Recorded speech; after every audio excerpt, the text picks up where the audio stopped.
All right, everybody, we're just about set. I'm almost up here. Just switching off a few things on my end, and we will be up on the screen. And I think we are set. All right, the kickoff has just occurred here, so I'm going to get this scoreboard up and running. Yep, it should be lined up. Once it's there, I'll start dealing with removing the thing. I'm not all the way lined up on time yet. We're almost there. Alright, I'm about a second and a half ahead here, so we are just about, looks like we are good to go then. I am going to activate the camera then, and we will get ourselves started. But welcome, everyone. There we go. All right. As I was saying, welcome, everybody. Calling all angels. Good to see everyone. Barely got that thing up in time for the kickoff, but I was at least able to let you know when the exact kickoff happened. I am currently watching on Ion here the front end of the doubleheader. Usually we watch the back end, but in this case, the second match of the doubleheader is airing an hour earlier, and it's actually kind of in a bad window. So for me, I'm going to take the look here, and there's a shot! And there's no goal. It went off the crossbar. And that is how this match is already off and running. We are not even 2 minutes in, and Kansas City managed to get a really clean-looking header here from a corner kick. Gets dumped in, and a very clean-looking header. Yeah, by Haley Hopkins. She was directly in front of the keeper, got it right above her, but it bangs off the crossbar and lands just in front of the goal line. So, no goal, nothing doing. Alright, so now that we're actually up and running, let's get ourselves to the part where we actually go over what is happening across the two teams. So, Boston on the screen is running from left to right. So, their goalkeeper tonight is going to be Casey Murphy, jersey number 1. Technically, she did not save that, but she has survived a scoring challenge, so good on her. They are in a 4-4-2, a pretty standard 4-4-2 setup. I'm going to read the names from left to right according to Murphy's viewpoint. So in order, we've got jersey number 2, Lily Real. Ball's just gone out of bounds. Should be a goal kick to Kansas City. Number 4, Emerson Elgin. Number 18, or sorry, I misread that. 16, Jorlin Karabali. And number 53, Bianca St. George, who is playing from the back, despite the lineup actually listing her as a forward. But again, that's from a less reputable source of Reddit. I am reading the lineup setup off of NWSL's site directly, and they've got St. George playing in the back. So very likely a striker who is playing farther back because she's fast enough. Moving into the midfield, we've got Barbara Olivieri, number 21. We have number 6, Annie Karic. Number 26, Albacano. And we have number 12, Nichelle Prince, the captain, acting in the midfield.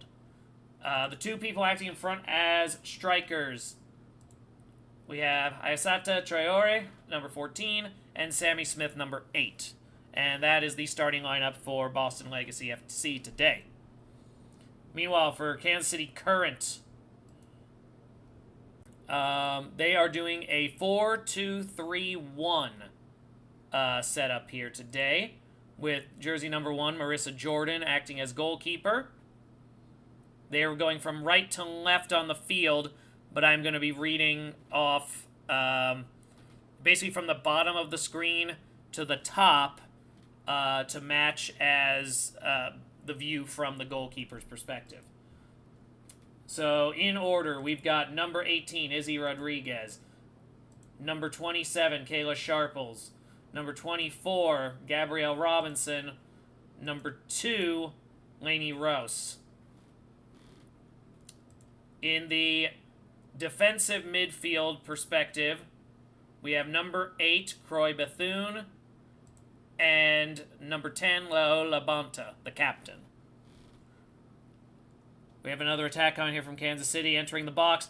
Shot fired, gets deflected by the defender, and it's going out. That's going to be a corner for Kansas City. Quickly reading off the remaining midfielders. Dabinia, number 99 on the left. Rocky Rodriguez in center of that midfield line, number 11. Number 13, Haley Hopkins, already with a shot at goal, although not on goal. And then actually, scratch that. Dabinia is actually going to be acting in front. Gianna Paul is moving to the left. They've actually, the screen literally switched as I was there. So, Paul, number 12, is in the midfield. Dabinia playing up front. The corner went straight to the keeper, and Murphy punts it away. So that is your starting 11 for both teams. And let's see how we go here. We are already 6.5 in. Now that we've gotten ourselves up and running, Boston kicks it up forward. Traore tries to keep it in. It falls out of bounds. This is a throw-in for Kansas City. Whistle blown. It does seem that they want Kansas City to rethrow that. Yeah, it was like they tried to rush it. All right, nearly the end of the 17th minute here. Ion showing Haley Hopkins has only managed 2 goals so far in the first 15 appearances that she's made this season. Boston with the ball here. Currently, it is in their back line. Carabali passes it over to Elgin. Elgin sends it forward to the left side. No one close enough to the ball. It rolls out of bounds. I think they were trying to hit the midfielder, but she was a little bit too far in. There was no way she was catching it. All right, so now it has gone back to Kansas City, who sends it all the way back to Jordan.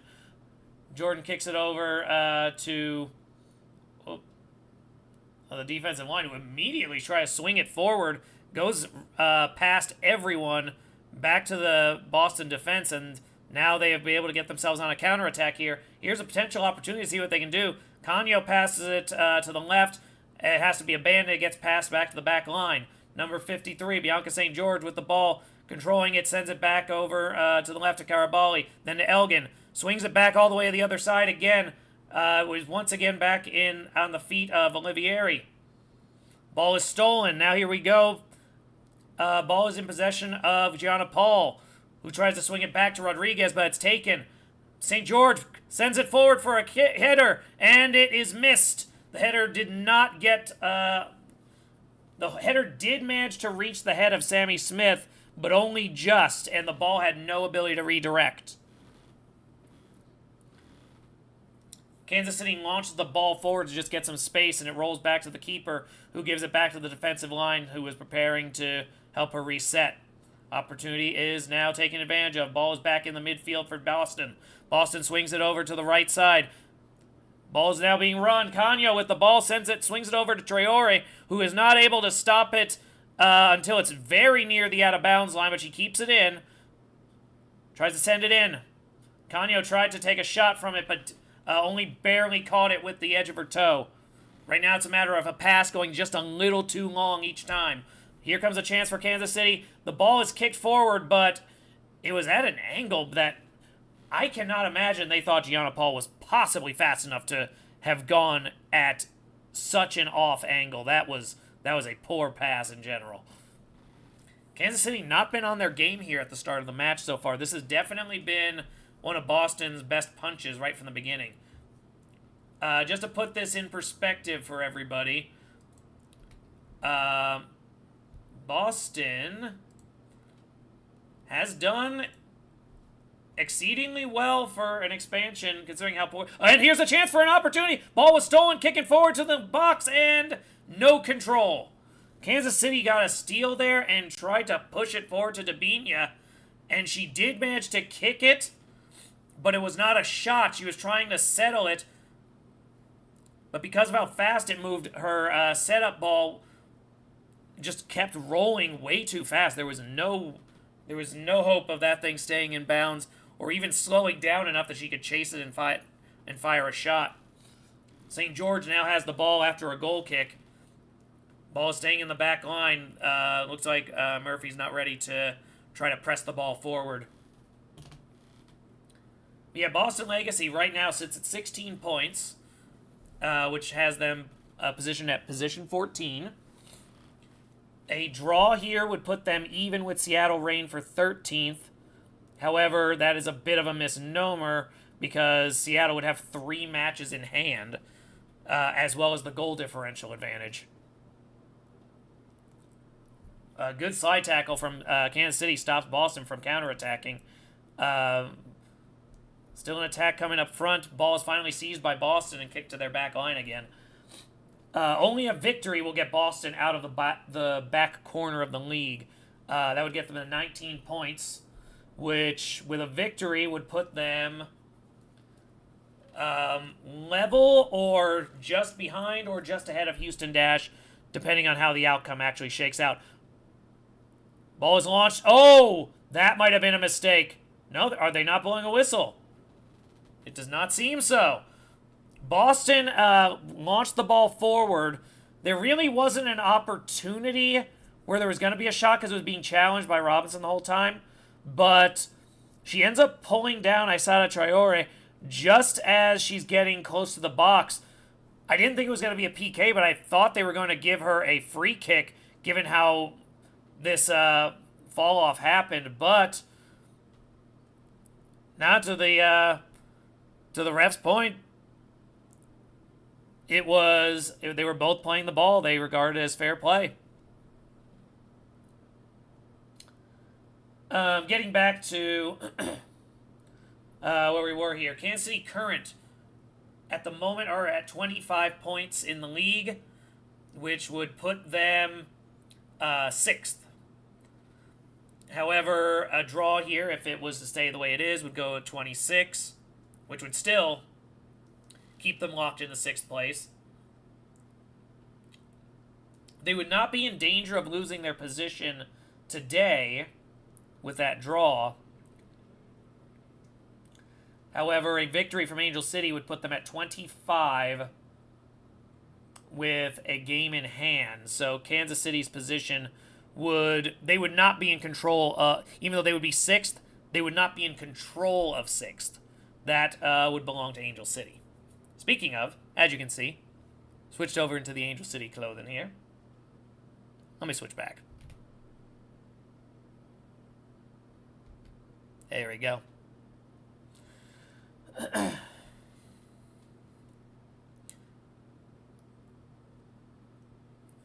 Ball kicked through there.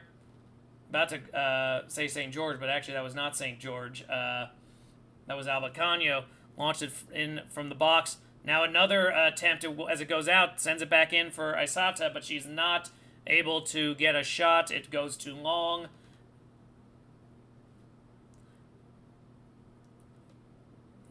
We got looking at the unit here for Boston. They have looked so much better since the first break of the season, and now especially since the World Cup break has ended. They've been gradually increasing as they've gone. It's been a very, very impressive effort. The ball is kicked up.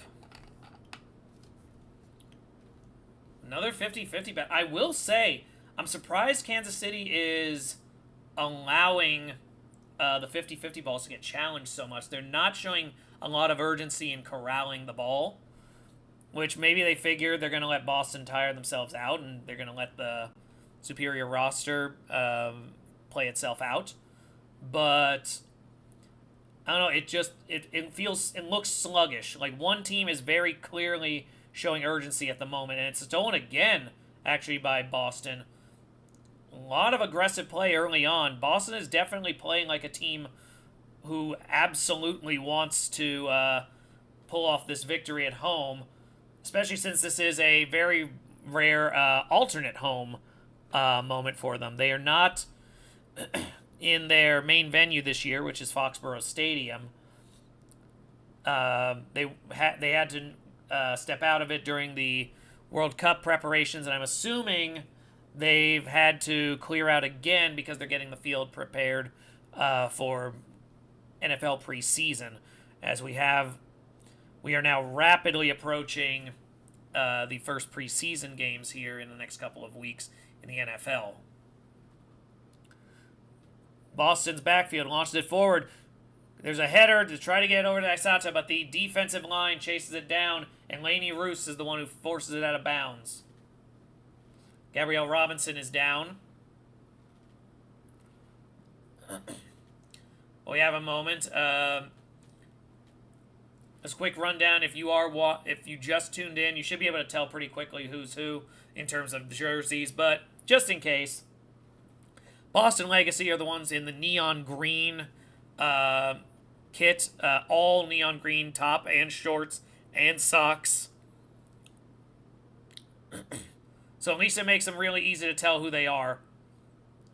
And then Kansas City wearing dark blue with the cyan numbering and cyan socks. At least it makes it easy to tell the teams apart.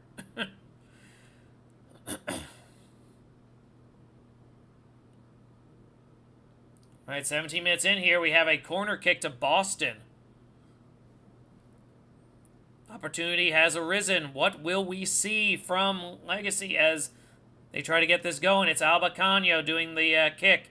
This is coming from the top end of the screen, so that would be to goalkeeper Marissa Jordan's right side. Ball comes in. No header given because of the defense kicking it out. It stays with Boston. They try to dump it in. It does hit a player. Aisata shoots. She gets it. That's a goal. Are they going to call? There is a request for a handball immediately from Kansas City. They're going to have to review this, I would assume. The scoreboard on screen is already updated to 1-0. Trying to hold until I know for certain. What I'll do is I'll wait for them to show the replay, and if they haven't pulled it from the screen, I'll add it. Let's see, here's the replay. So it goes up. Okay, they think it went off her arm after she gets bumped forward. So let me see. If it was very narrow. No, they think it went off Bianca St. George's hands, but I don't think it did. What I'm seeing, it looks like it hit her in the gut, which is why she bent backwards like that. Yeah, I'm going to say that one's a goal, and it doesn't look like they're changing it. So, yeah, we are going to officially place it in.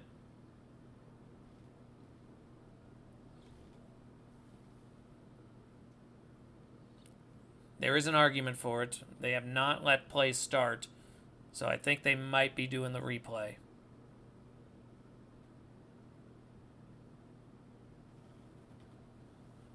It's always nice when we have these moments together.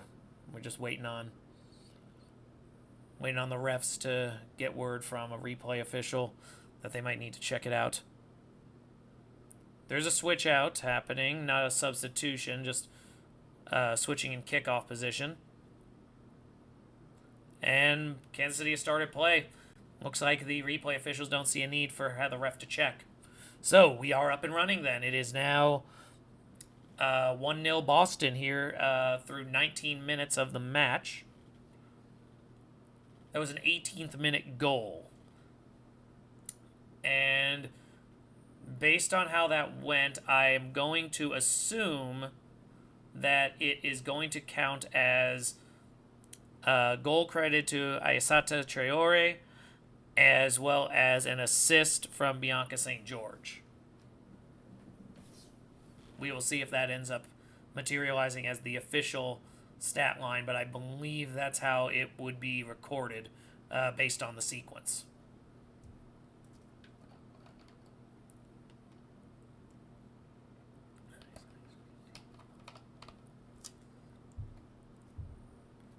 Boston had a throw and got pushed by the Kansas City player. I don't know. This whole start of the match feels off. I was not expecting to see as flat of play as I'm seeing right now from KC.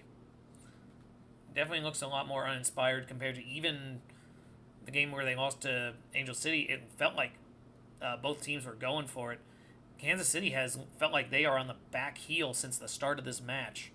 It could be the unusual location. I don't think there's been a match in Rhode Island before, so maybe everyone's getting used to the new site. But there's a pass, and that should have been stopped by Kansas City, but it goes through. The Boston players are able to press it forward.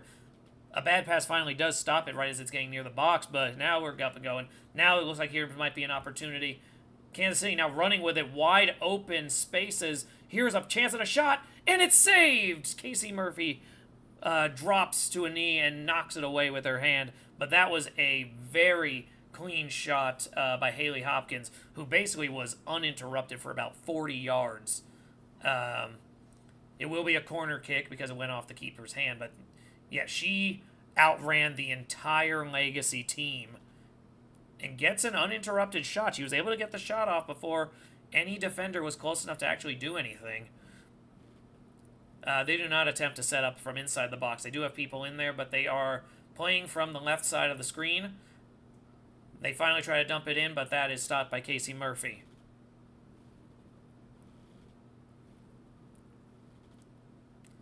Who's now directing her players to move out forward. She does her drop kick. It is stopped by a Boston midfielder just before the midfield stripe. She attempts to pass it to the front line. Nichelle Prince takes control of the ball. Swings it back over. Defense comes in to assist a little bit. Karich with the ball. Forces it back to the back line. Elgin again with the ball. Kicks it up. This one's going to be caught by Prince, who's now running into the box uninterrupted. Sends it in. It was not a shot. She was trying to set up Aisata to knock the ball in, but it went long. And Marissa Jordan tried to dive to stop it from going out, but it was unnecessary. It ended up being stopped by one of the backs for Kansas City.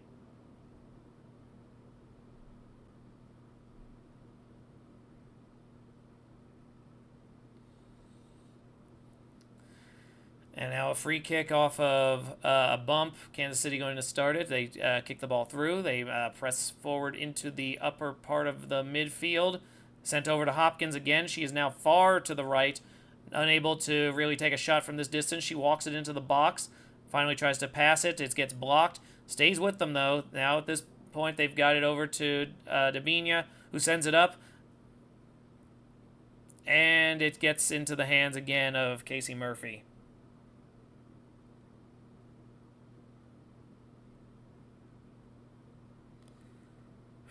Whew. It's been an intense first 23 minutes. Now we're 23 minutes in. I have not seen anything regarding a water break here. Gonna just check real quick the weather in Rhode Island. It might just be that they've determined it's not necessary. Yeah, the temperature currently sits at, according to this, it's at 79 degrees. So if it is under 80, if it's under 85, there really is no need, I don't think, to actually have to stop. But we shall see on that.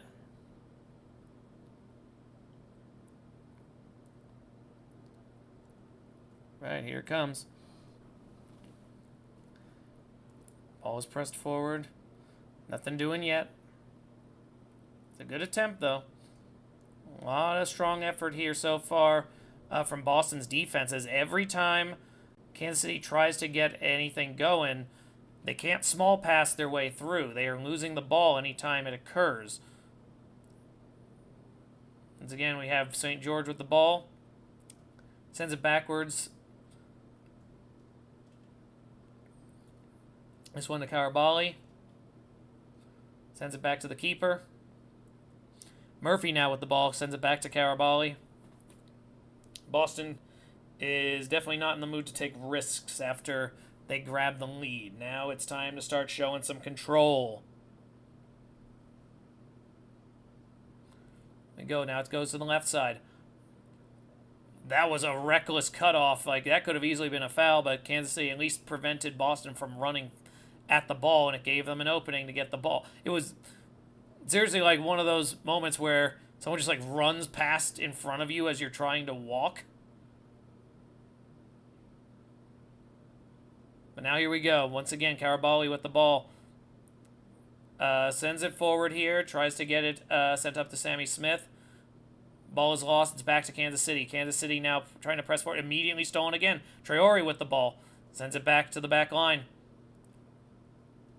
Karic running around with a defender chasing her. Finally gets enough space to try to kick it forward. Sends it over. Yeah, I was about to say there was going to have to be a foul called there on something. Boston and Kansas City player basically ran into each other chasing the ball.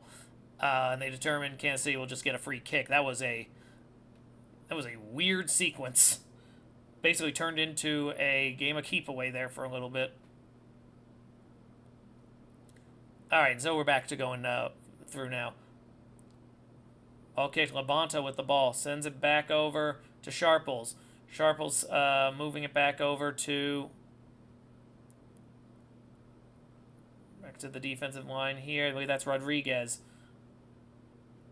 Robinson sends the ball forward. Here's another opportunity. This is where they seem to have the opportunity. There's a lot of speed moving vertically for Kansas City, so if they can get into a position where the ball is going long and it's a full sprint, they do have an edge as long as it doesn't go too long. Unfortunately, that ball did go too long, and now it's a goal kick, which is immediately sent over to Carabali, who has to dump it very quickly because Kansas City is putting pressure on it. Labonta still comes away with the ball for Kansas City, who swings it back again over to Sharples, and now it's back in the feet of Rodriguez.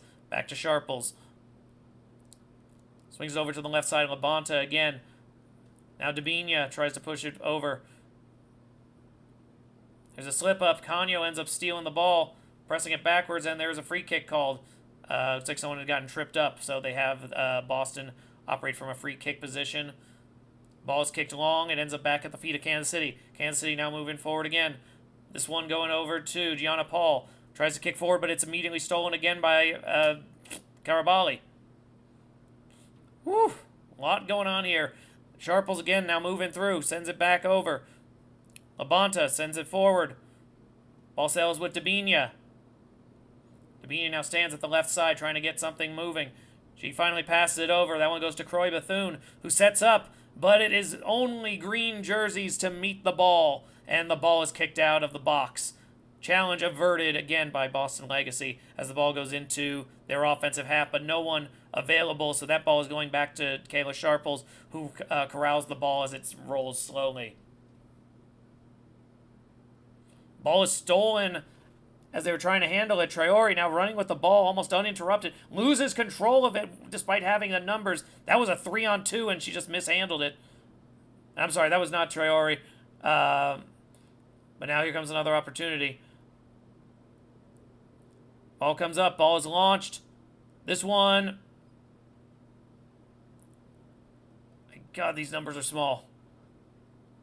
I'm going to guess it was Smith because of how far up the field she was. Ball is launched. This goes to the back line. This time, that definitely is Elgin. Elgin with the ball. Sending it over. There's another swing pass. Finally, it's over to St. George, someone whose number is actually clear to read. Stop putting neon jerseys together. It's very hard to read stuff on it.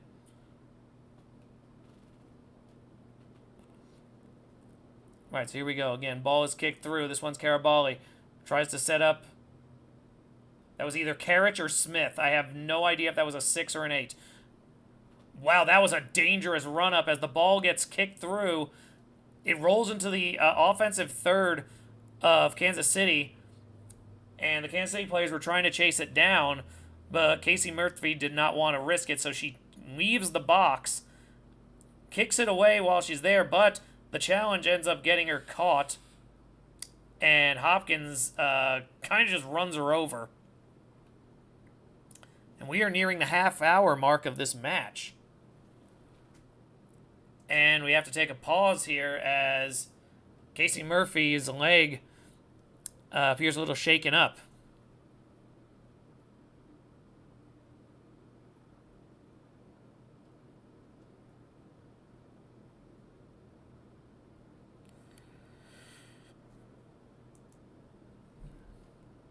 Yeah, right now she's getting water.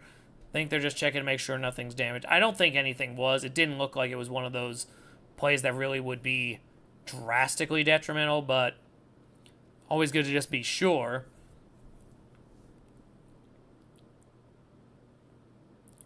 Especially since she has done very well for them in this first half hour. Let's see. To be honest, I don't think it was anything in the leg. If anything, they're checking the leg, so maybe there was something on the slide landing. But the contact that was made on her was mostly to the face. Casey Murphy is in the top 10 of most shutouts all time.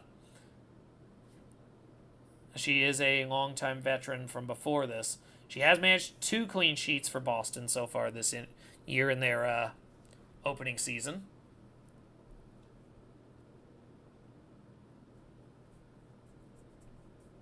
And it looks like she's getting up and walking, so it appears unlikely that we are going to be seeing first half substitution here, at least not as a result of this sequence.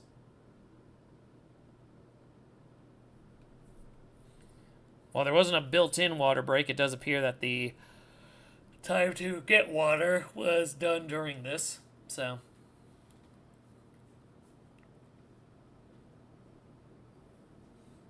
They sit up here. I'm just grabbing some headphones here because on this one I'm actually watching via the online feed. Well, nope, we're already back to play. Once I have a dead spot, I will go and take a look at that. Alright, so here we go.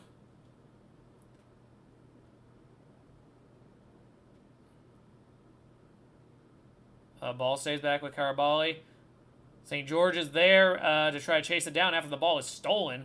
Ball is still being contested for by Kansas City, mostly through Gianna Paul, who has been very aggressive with it. Boston's finally forced to just send it back to Carabali, who's near the goal. They press it forward to Karic. Carabali switches it over to St. George. St. George kicks it forward, deflected again. Now a double give and go. And now we've got the ball once again near the midfield thanks to Canio. Canio kicks it forward. Now we're in the attacking third. Now it's an opportunity for Prince. Prince over to St. George. St. George tries to head it, or not head, dump it in for a header, but no opportunity available. Lily Real did rush up to try to make it happen, but she was so far past the goal there was no opportunity for it. And that ball ends up going out at the feet of KC. So that's going to be Boston's second corner kick coming up.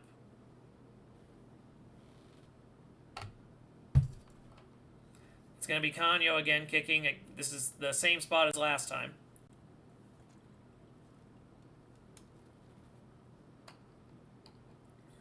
So here we go.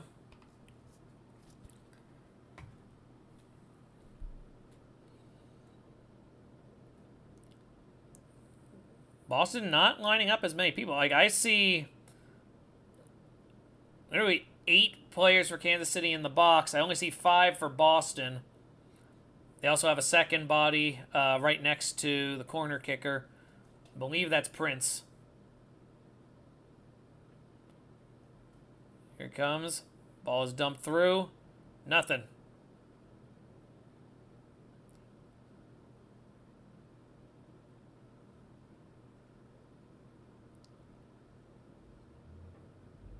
And now here we go. It's being kicked farther and farther back. No attack really doing here. Ball is kicked into nothing. Someone chase it down. Who is that? Too late now. It's already forward to Isata.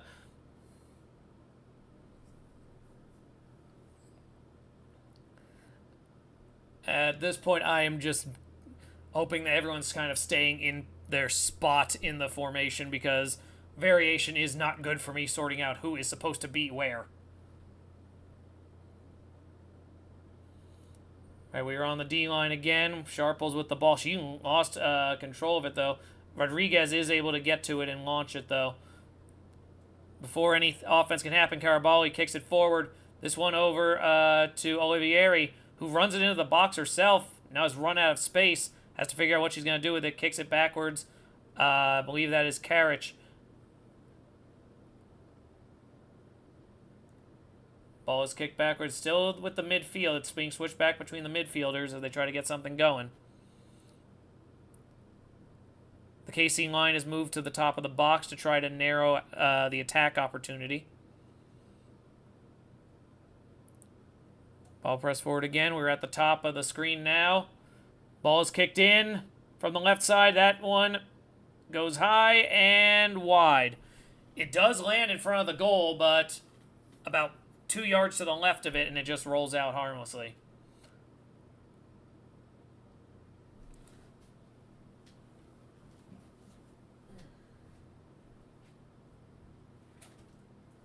All right, got the headphones. Good for me.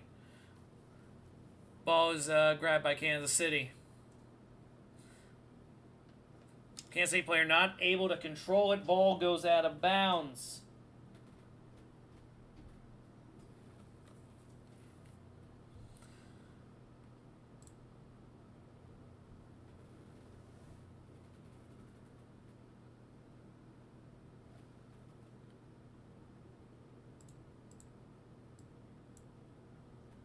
Now here we go. Ball has gone out of bounds. This is going to be a throw-in for St. George of Boston.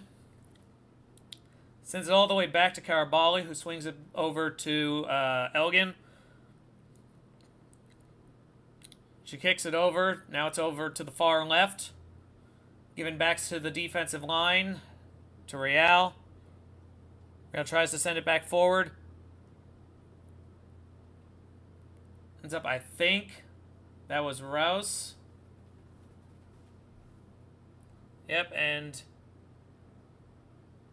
like Rouse is going to do the throw-in. It is not going to happen. That looks like it's now going to be a free kick. Robinson's going to handle that. All right, so free kick coming. They got Robinson doing the free kick.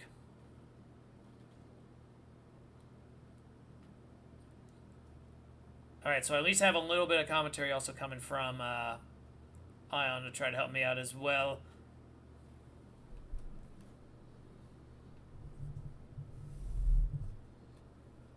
Ball coming up. Ball is swung. Corey Bethune with the ball at midfield. Swings it over, nothing doing. So Rodriguez now with the ball. She tries to do something with it, sends it forward. Debinha swings it over to the far left. They try to dump it into the box, and there's nothing but green jerseys to meet it. Ball goes out. That will be a throw-in. And that's Labonta. Labonta throws it. It misses everything, and that's now a goal kick.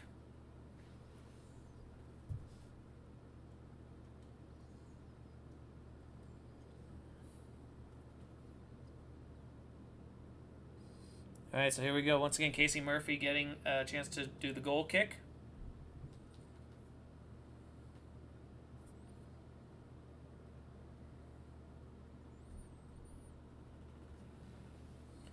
All right, St. George with the ball. She looks to kick it back to Carabali, but is not able to get the opening, so she just sends it forward. It does not work. Now Kansas City. Labonta now managed to get the ball. Ball is blocked by a defensive player from Boston. They're now trying to press forward. Smith tries to take it. Looked like Canio there was trying to set something up for Traore to make a run for it, but the ball gets pressured and she has to rush the kick. A big one by Debinha,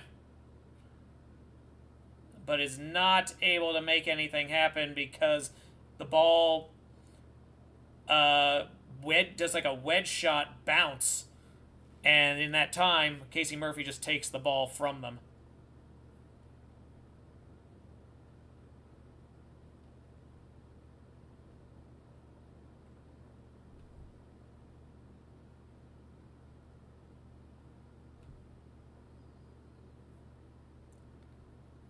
They're going to attempt there at the box, and no.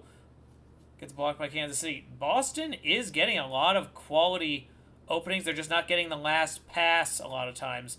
Here we go, another shot at Trejo. It's blocked by the head of Kansas City's defense. Ball is kicked forward.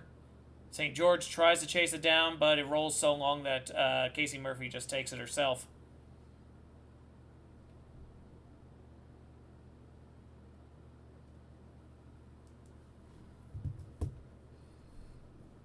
There we go, another opportunity for Kanyo. She sends it over.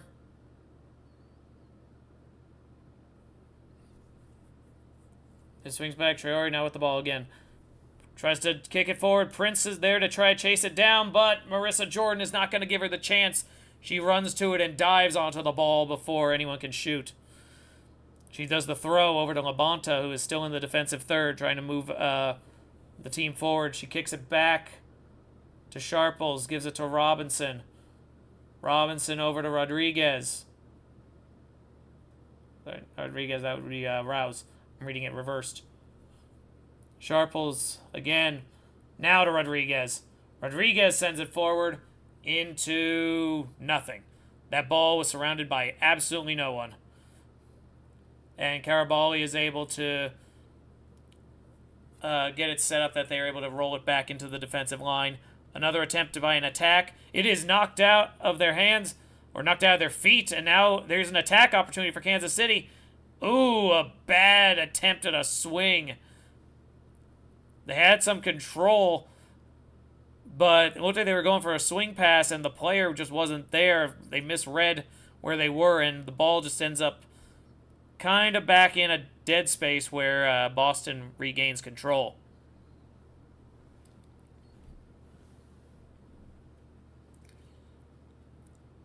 Here we go again. Once again, we got Elgin with the ball. She's running it up. Takes it into the center third of the field before finally having to give the ball up. Carriage had it. Ends up kicking it all the way back to Murphy, giving up on the play.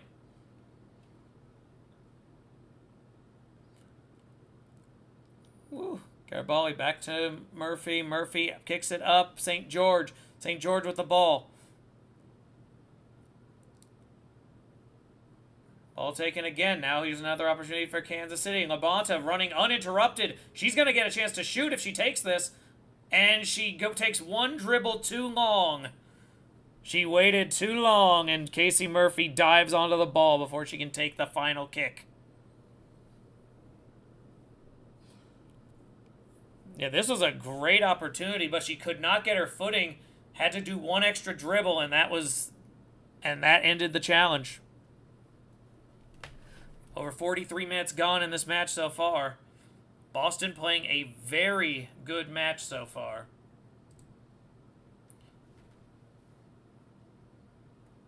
Kanyo with it, has to send it back to the defensive line as they're setting up here.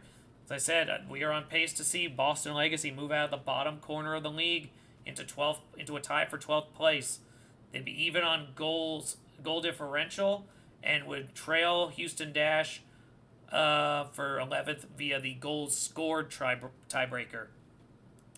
Boston has scored 23 goals this season. Houston has scored 24. Additionally, they would trail Denver on goal differential. Denver at +2, Boston at -5.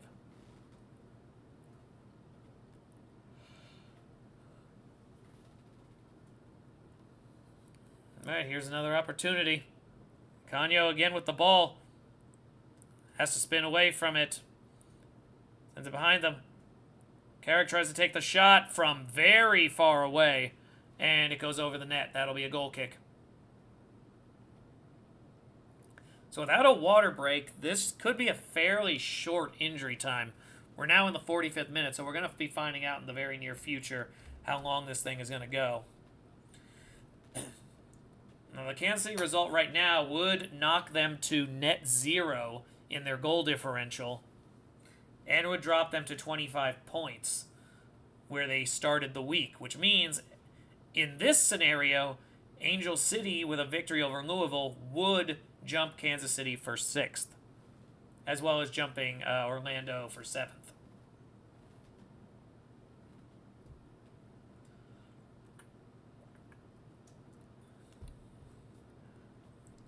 Kansas City was in control, finally just resorted to kicking the ball straight out. And they're adding 3 minutes.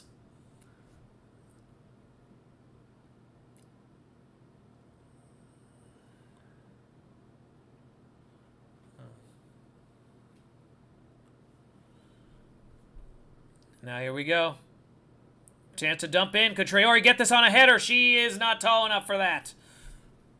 That was in the position, but yeah, Traore would need to be about 4 inches taller to really get that header and score.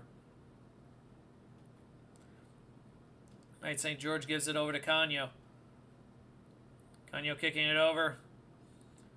Traore tripped up as she tries to go through. Ref is not calling it, though. There we go. 1 minute gone of injury time. Still 2 to go. We'll see what they can do. Rodriguez sends it all the way over. It's now in the front, and Haley Hopkins again with the ball. Rouse takes a shot at it as soon as she enters the box, but no heat behind it, and Murphy's able to fall on it.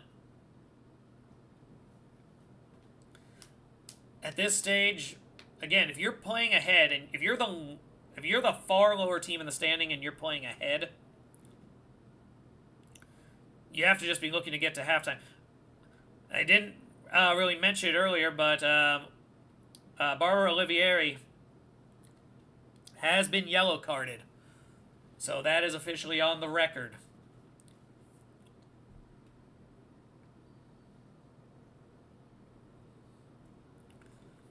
All right, we are 2 minutes in. This will be a goal kick. They're actually going to have Koulibaly. Well, I thought she was going to launch it. She just kicks it right back to Murphy, who then sends it over to St. George. Canio kicks it forward. Sammy Smith playing very far down in control. Ball's now on the left side. About 45 seconds left in the half. So I'm assuming Boston is trying to make this the attack, but they have to be able to control the ball, and they were not able to. That one gets to Lola Bonta, who once again takes control of the ball for Kansas City. They are controlling it. They want this to be the last attack of the half. Sharples walking it over. Kicks it forward. Croy Bethune with the ball. Kicks it over to the left side. It rolls out harmlessly. That'll be a goal kick. And I would assume that Boston is probably going to be content to let these last seconds run off.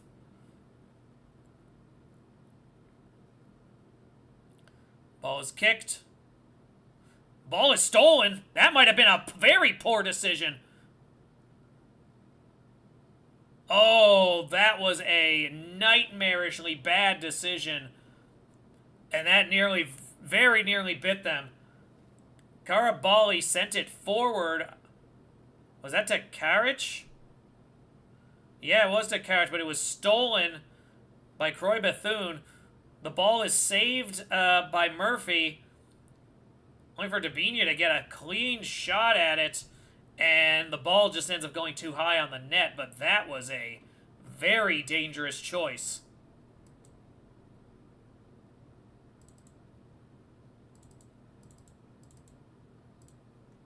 And that pretty much does that. So we are at halftime here. Woo! That was an ugly finish. I thought for sure the last play was going to lead to a goal after that steal. That was very poorly thought out. And it's interesting because the commentary team, in the few minutes I have been listening, has been talking about Koulibaly's attempts to kick the ball upward. She's trying to force plays, which clearly at this moment she is not on the same page. Where everyone else is very much in control of the ball, she has been trying to press the ball more vertically, even though the team's ahead.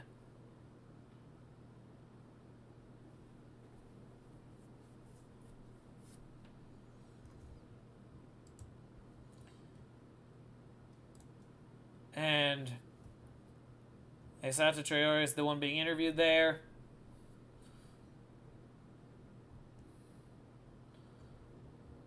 We'll see what she is able to do here in the second half. We'll see what substitutions are coming, but that'll be coming up at halftime.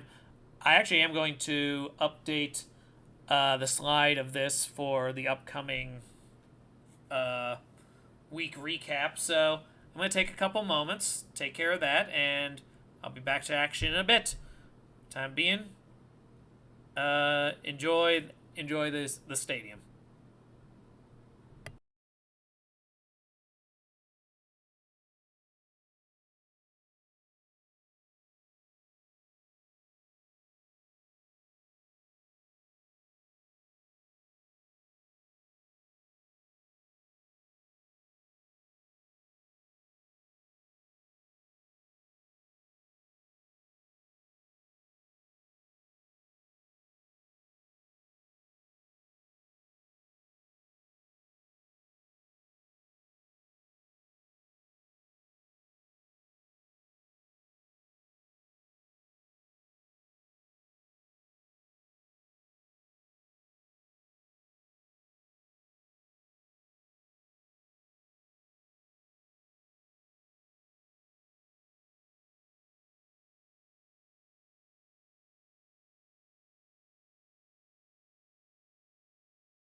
All right, everybody. I think we are ready to return to the action.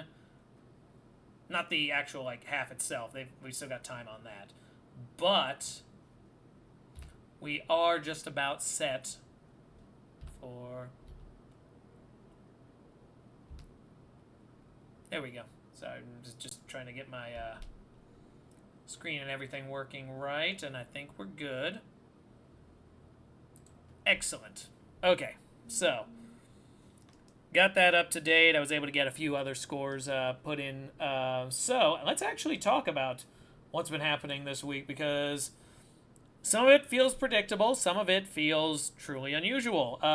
Case in point, little surprised to see Bay FC be unable to score anything against Houston. They came up pretty much flat. To be fair, the whole game was flat. It wasn't until injury time of the match where anyone scored. I figured this thing was cruising for a 0-0 draw when I checked in with it, and it was in the 80s and still no goals. But Linda Olmark managed a nice one that I saw here on the highlights. Turned out really nice. But yeah, good win for Houston. And just, yeah, excellent effort. Orlando beating Chicago did not surprise me. What surprised me was how much Orlando really seemed to be an equal for Chicago in many ways. It took them till the 88th minute to score, and the only reason why that was a go-ahead goal and not an equalizer was because Chicago did not succeed on a penalty kick in the first half. So, just looking at the events coming through here, Orlando does. It seems like there's a cap on how much they can do at the moment. And so that's just something to be paying attention to when it comes to Orlando in these future matches. Like, I'm looking next week, they're playing on July 31st. So they're the last matches before August kicks off, and they are in North Carolina playing a Courage team that is also fighting for the same playoff spot. So that's going to get fairly intense. Then they do get a bit of a freebie hosting Louisville, but then at Portland, at Washington, hosting Utah. 2 weeks later at Kansas City. So it's like they run the gambit. In terms of their next 7 matches, 5 of them are against contenders. And of those 5, all but one of them is on the road. So Orlando's reaching a bad stretch of their season where they do not appear equipped health-wise to handle it. So I could see this being like the stretch here from the end of July through, I would pretty much say, the end of September. So like a solid, well, the last match against Bay won't be bad, but basically a 2-month stretch from the near end of July to the near end of September. It's going to be a rough one because they get both their Portland matches, I just realized. So that is an 8-match stretch with 6 contenders. And they are at home in this stretch 4 times, but 2 of them are against weaker opponents. So those should be a free 6 points. If you drop those games, you're in a bad position because those should be your freebie points going into it. And once you're done with that stretch, there's only 5 matches left in the season anyway. Because Orlando's one of the ones who's actually played a decent number.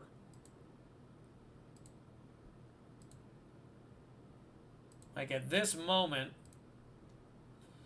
Orlando's already played 17. So you're looking at, if you start taking a bunch of those losses, like let's say you take like, you only managed to get like a combined 12 points across that whole stretch, you're sitting around like 35 points.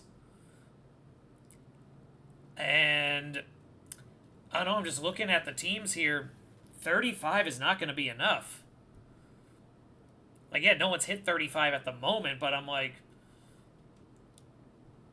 of the 6 teams ahead of you are all within 10 points of that already.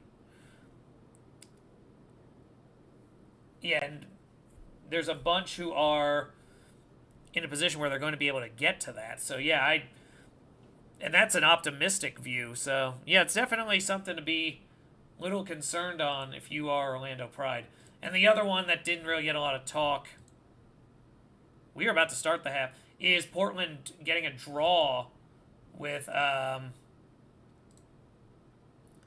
Gotham. Very eventful match. Hold on, I'm about to start this clock. Just waiting for them to kick. There it is. Alright, Kansas City has kicked off. But yeah, the other match of this week, Gotham FC and their draw with Portland. Pretty good back and forth there. Gotham had started with the lead, then Portland reels off 2. Gotham ties it again. And then it basically becomes just like 20 minutes of like sweating it out after a red card puts it 11-10. Gotham's just not able to take advantage and get the lead back. So, opportunities lost. Gotham is technically in first place. So, like, the point is still important. They did walk away with winning their 16th, or getting a draw in their 16th match, and that was enough to get them to 31, which puts them officially ahead of Washington Spirit for at least 48 hours, or 24, sorry. Actually, who's the next match here? I completely, spaced on the order. Hold up. Here's an opportunity for Kansas City. Here's a shot, and it doesn't get to the keeper. Very good defensive effort as Boston defense just lays out their entire body to prevent that thing from turning into something.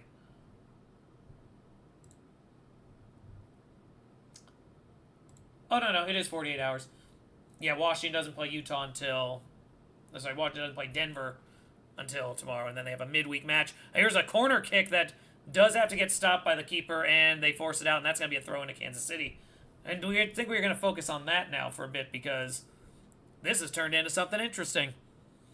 Big challenges here. Kansas City coming out swinging after that halftime.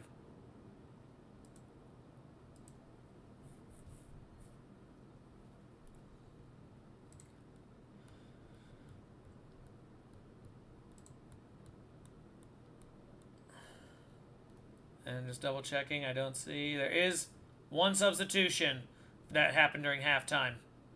Paul has gone out for another midfielder, Vanessa DiBernardo, number 16.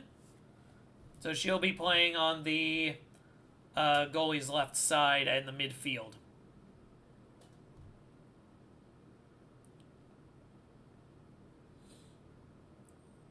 All right, once again, Kansas City now moving left to right. Ball is currently held. Sharples sends it over to the far left side to the midfield. I was not able to make anything happen. Ball rolls out. That's a throw in for Boston.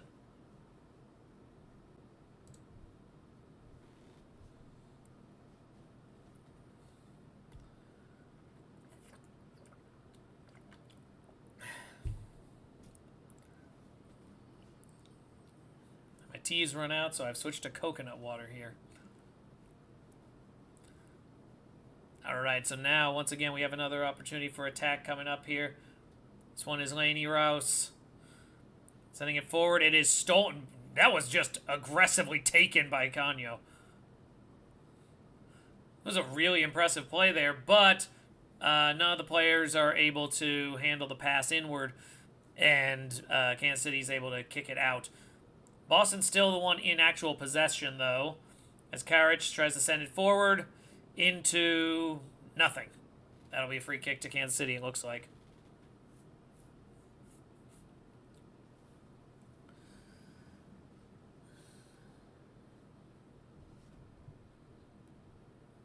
"49 minutes into the match here.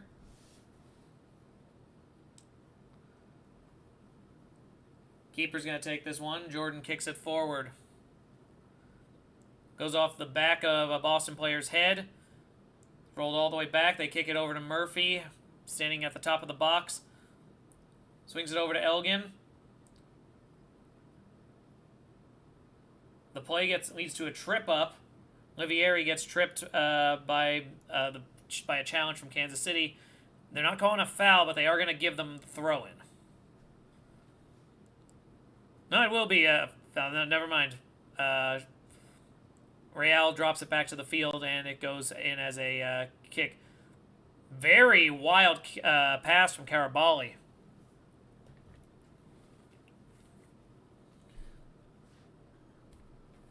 Very fun first 5 minutes of this half here, as we now are 50 minutes in. Looking good. Having a good time. Ball is still in control here. This one, oof. Ball goes out. And Nichelle Prince was in control there for a second, but like two challengers on the ball finally kick it away from her. But it's still a throw-in for Boston, because they really did have to force that. The throw-in is forced out. They are going to give the free kick to Kansas City. Boston wanted a foul called because they are getting physical, but the refs so far are letting it go. Very quick steal from Boston. Emergency kick from Kansas City forces it back so the defense can chase it down, and it ends up back at the feet of Marissa Jordan. So this is the defensive line. Ball being forced back, Haley Hopkins has to run it backwards. Now it's over to Lainey Rouse again. Rocky Rodriguez back with the ball. A slide prevents her from corralling the ball. And KC has to throw the ball in again. This allows Boston a chance to reset a little bit. Ball taken. Traore not able to take it, but it goes over. Ooh. Traore tried to run with it, but miscommunication led to another Boston player trying to kick the ball to her, which ended up leading to the ball going behind her. But she was able to save it and kick it off of the foot of, or off the leg of a Kansas City player, so they got the throw in anyway.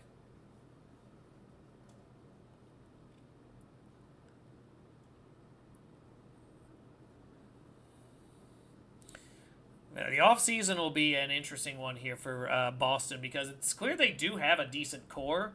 Now they got to figure out what their weapons are going to be.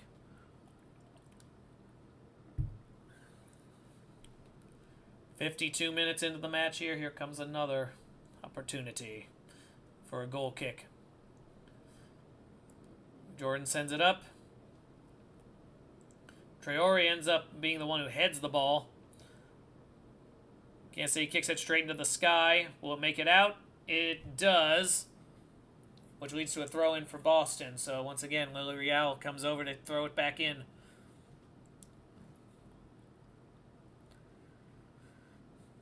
She throws it. Traore still there with her.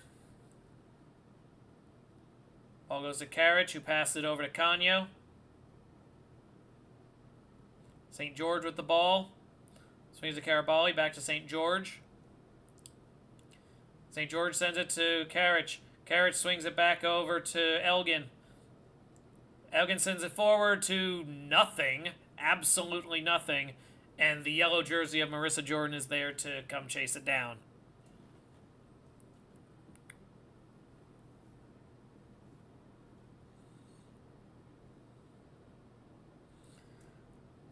Now here we go. They attempt to run it up. Croy Bethune tries to seize control, but ends up running into two Boston players, and the opportunity is lost. Carabali with it. Kicks it backwards over to Casey Murphy. Missed kick. St. George is not able to crowd. That'll be a throw-in for Kansas City here. We're still in that first 10 minutes where the opportunities are galore. There's a bunch of awkward stopping with the camera. I think the camera thought there was a handball, but I don't know if anything was actually called. No, they actually are.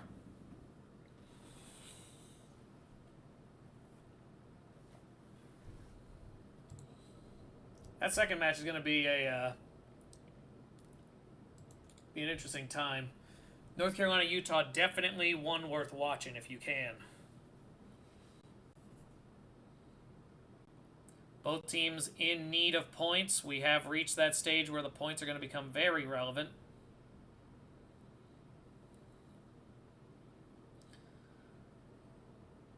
I guess he attempted to clear. They just can't get this thing away. Once again, Croy Bethune with the ball, trying to get something off the dribble going. Cannot get a decent pass with all the pressure. I will say, Boston has done a good job of neutralizing Bethune. She does not get to see the ball very often. They know she's the playmaker, and they do not want her near it.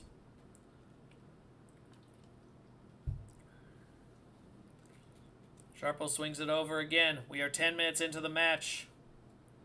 Will this be the moment? Nothing yet. Boston swings it back to Canio. Kicks it backwards. Carabali again tries to press it forward, and now that they've brought it up, a lot of her forward challenges really aren't materializing.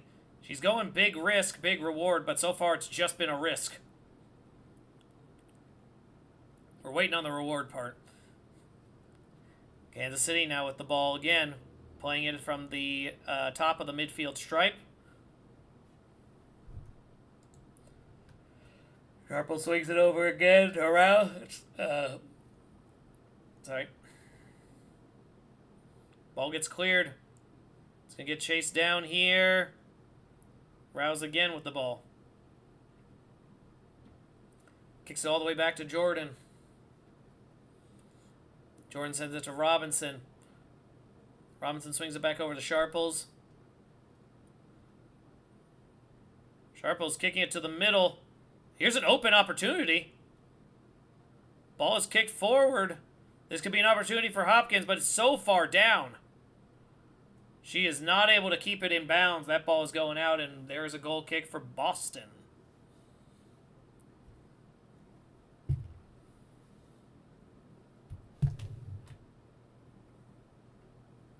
DiRenardo already showing a little bit of an impact here early on, so that's been impressive. But now the question is going to be, what is the nature of this match? Like, where does Kansas City create the opportunity? We're approaching the 1 hour mark. Oh, this is a wide open. How did she get that open? Binya with, like, no one around her. But I think she was so shocked, like, because she was not looking towards it. Like, that should have been an immediate one-timer. And it was like, time stopped for a moment, and suddenly every Boston defender rushed her at the same time, and it ended up preventing any shot from really being taken. This was what? This was a really bad pass by Canio that DiBernardo gets to Debinha. She was so not ready for, like, the ball suddenly comes in, so she needs a moment to, she does one touch to settle it. But because of that one touch, it gave two Boston players a chance to rush her. And, yeah, it was Canio herself actually earning it back. So, I mean, good for her. That was a catastrophic moment that she saved the team from here.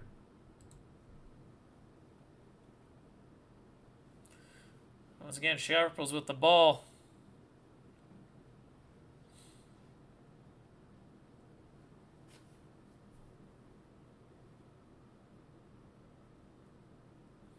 There we go, another chance to press.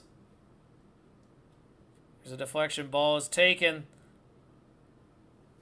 Oh, there's some control from Olivieri. She's now running into the open space. Traore's up front. Could this be an opportunity for her? She does corral the ball in the box. Attempts to cross, but there is no one there, and they call a foul. It will not. It's a foul on Boston, so they're not getting a PK. But yeah, interesting set of attack there. We are nearly an hour into this match, which means we are going to start looking at the first of the major substitution windows coming up.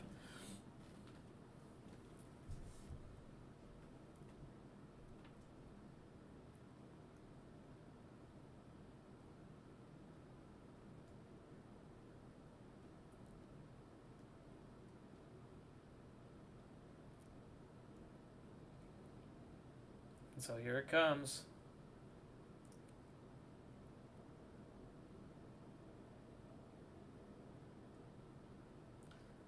The opportunity is here.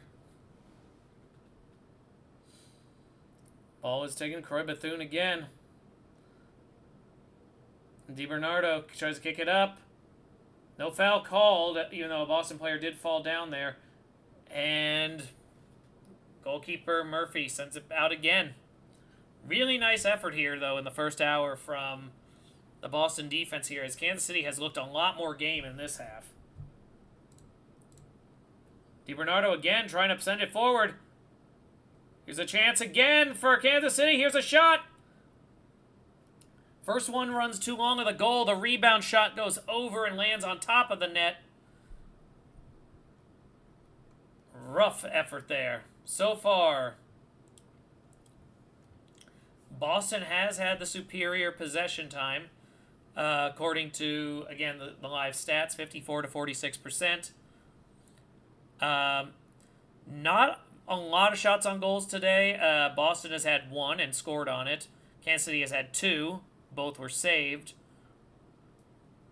In terms of shots just in general at the in the vicinity of the net, Boston leads 8-6.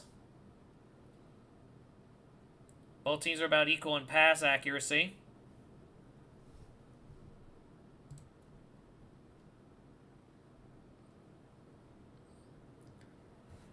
Guess they're getting a throw in here. And I think we got our first substitutions coming in. Nope, they aren't blowing the whistle for it.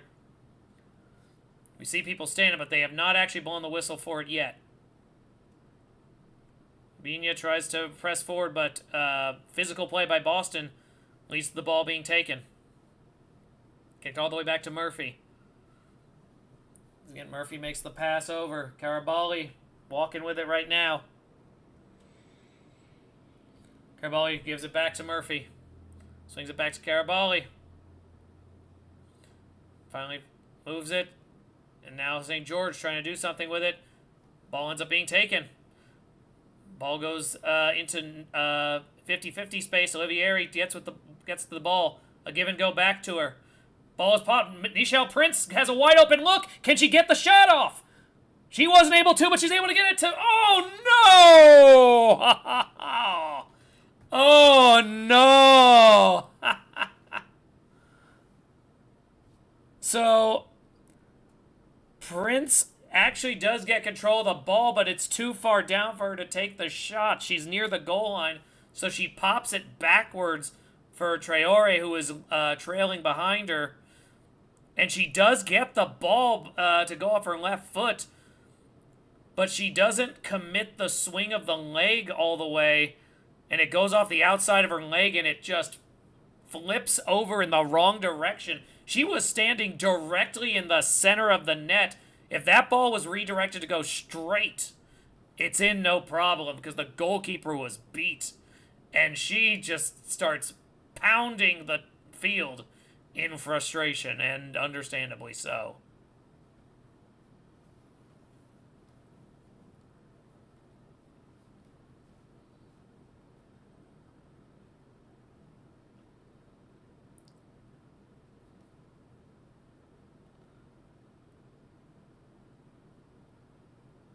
All right, Prince is going to get an opportunity to redeem herself here. She has control of the ball.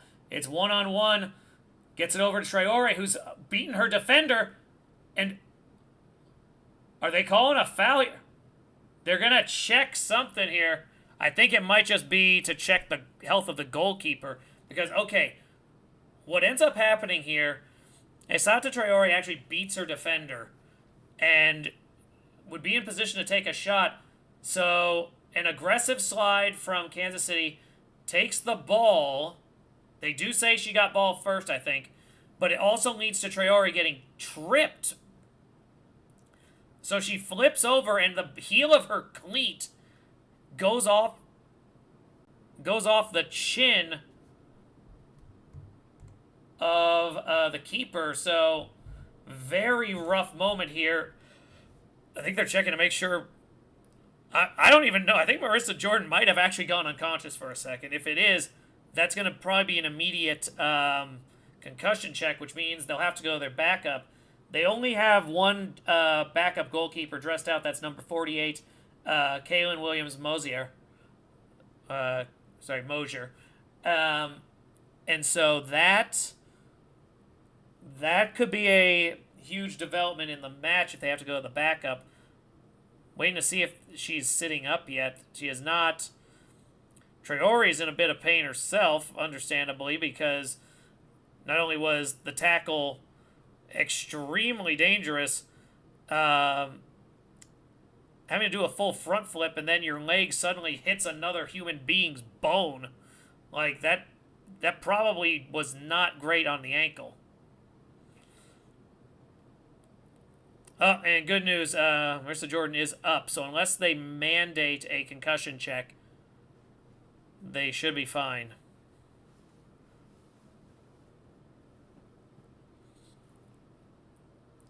Oh, I don't have anyone, I don't think we ever talked about it. Lainey Rouse is the one who did the slide tackle, which she did get ball. I believe that was clean.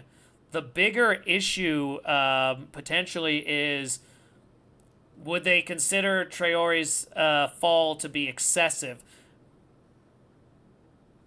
Well, either way, they are doing substitutions.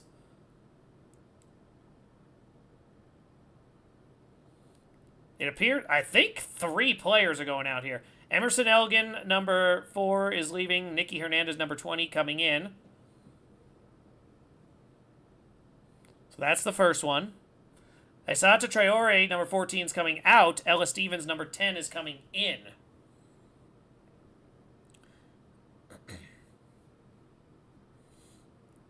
Definitely an important one there.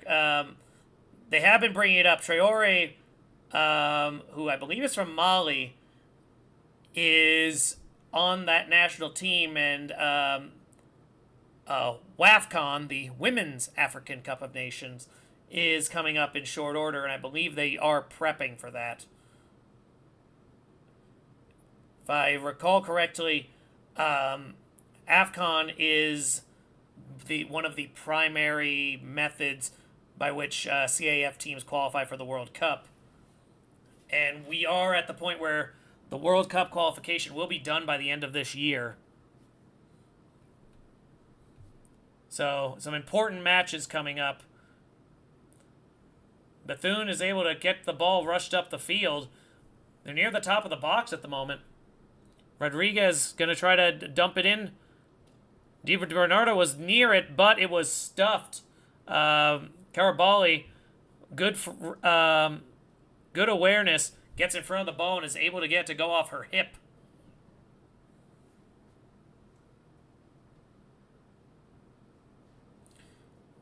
We are now past the 22.5-minute mark of this half, which means the half is more than halfway over. So time is starting to become a point of order that Kansas City needs to pay attention to.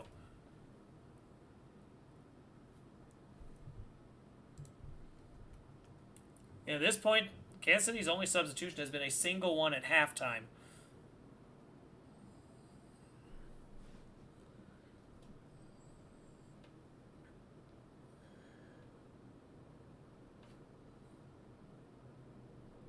Ball kicked.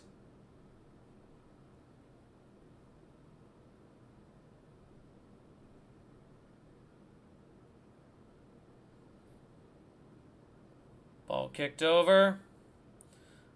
Oh, bad one on that one. Kansas City trying to develop something. Labonta does end up recovering it, but those dumping passes in are just going too long. And no one really able to do anything with it. Hopkins does corral the ball near the goal line. Is able to force Boston into kicking it out the side. So that will be a throw-in for the Current.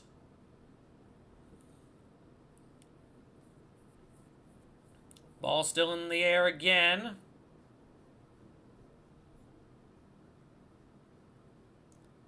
Carabali was not able to get all of the ball, and it just ends up landing in front of a KC player. Here's another chance, another long shot that does require a save, and an excellent collapse on the ball from Murphy, as we are now in the 70th minute of this match.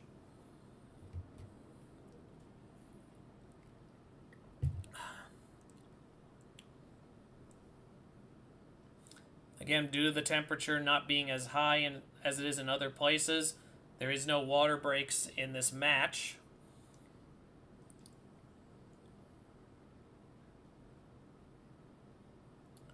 Attempt for Stevens to get control of the ball. Foul is called as she eventually has to just pull Robinson to the ground in order to get something going. 70 minutes officially gone from this match. 20 remain. Plus whatever injury time they can muster. Labonta right now with the ball right around midfield, trying to start generating something. Rouse swings it all the way around. Sharples with the ball again. Ball goes forward. DiBernardo kicks it into the air. Gives a chance for some people to chase it down. Nothing doing. Ball thrown in here. DiBernardo right outside the box to the top half of the screen. Is not able to get full control, and the ball just rolls out. And we do have substitutions coming here after more than 70 minutes of this match. There'll be 2 Kansas City players coming out, 2 going in.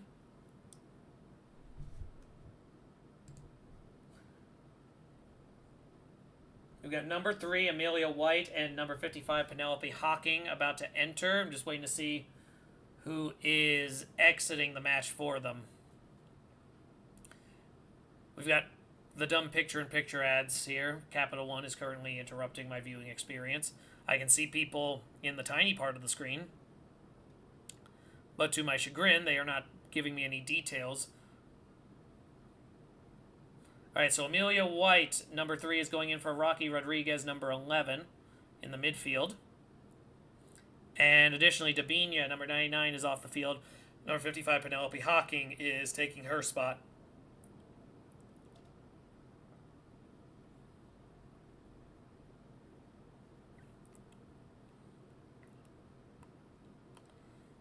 Once again, now Stevens with the ball for Boston, pressing it forward. An opportunity. They're going to call a foul. So Kansas City will get a quick free kick. They send it back to Marissa Jordan, who swings it over to the other side. It's now at Amelia White's feet. Ball is stolen very quickly by Nicolette Hernandez. Wait, is that Hernandez? No. No, that was Ella Stevens. I apologize. Again, took a 10 for a 20. The 0 was all that I could clearly see. Ball getting launched forward. Chase down coming through for Haley Hopkins. She comes in from the opposite side to try to chase the ball down. Is not able to do much other than pressure matters. And Sharples gets called for a foul, pulling down Stevens.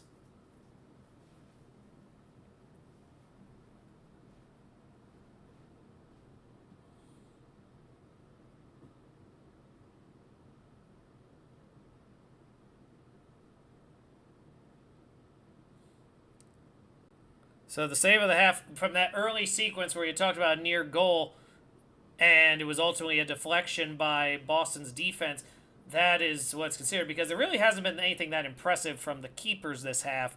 But yeah, Bianca St. George, I think, has definitely established herself as the centerpiece of this Boston team in its expansion season, I feel.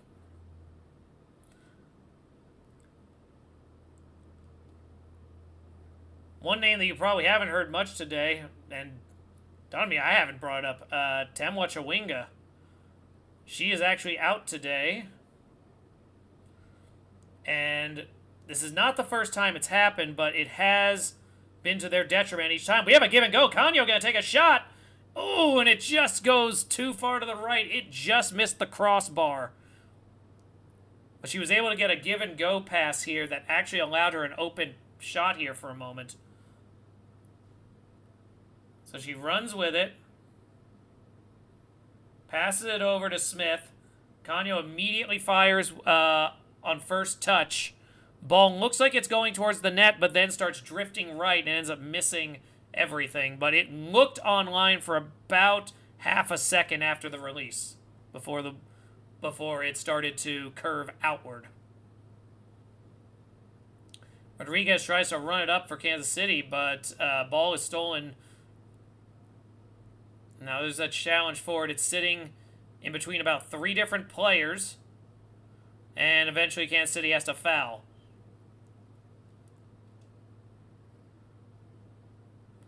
Canio is demanding that Hocking, I think, be carded because I think she was saying she was preventing her from getting up. Let's see. Well, she goes down. Oh, yeah, no. I don't know if that was malice or if Hocking's just straight up not paying attention, but her cleat was on Canio's hair for a good probably 5 seconds.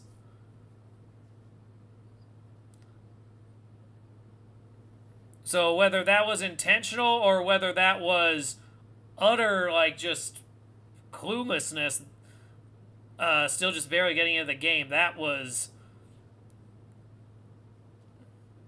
Yeah, I'm surprised that didn't turn into anything uglier, but let's see if that's the last of it. Rouse now with the ball. Tries to get it to Labonta. Labonta swings it over. Sharples again with the ball. Now it's back to Robinson. Robinson sending it forward here. White with the ball. Back to Robinson. The defensive line trying to set up a play here. They've been on the offensive half for a good little bit. Rouse tries to press it forward. White has to kick it back here to Robinson. It's stuck between 3 players right now. And now Bethune's in there. She's going to try to take it up, and she gets it to the middle of the field. Swings it over to DiBernardo. Rodriguez tries to kick it in. Here's a header opportunity, and it's saved. Good attempt by Haley Hopkins, but she was a little too far back. She was near the top of the box, and her header started to lose steam, and it became a lot easier to save. We are now about 77 minutes into this match. Time starting to really become a factor here. If you're Kansas City, you have to start wondering, is 3 points doable? Do we have to just seek the goal and settle for the point?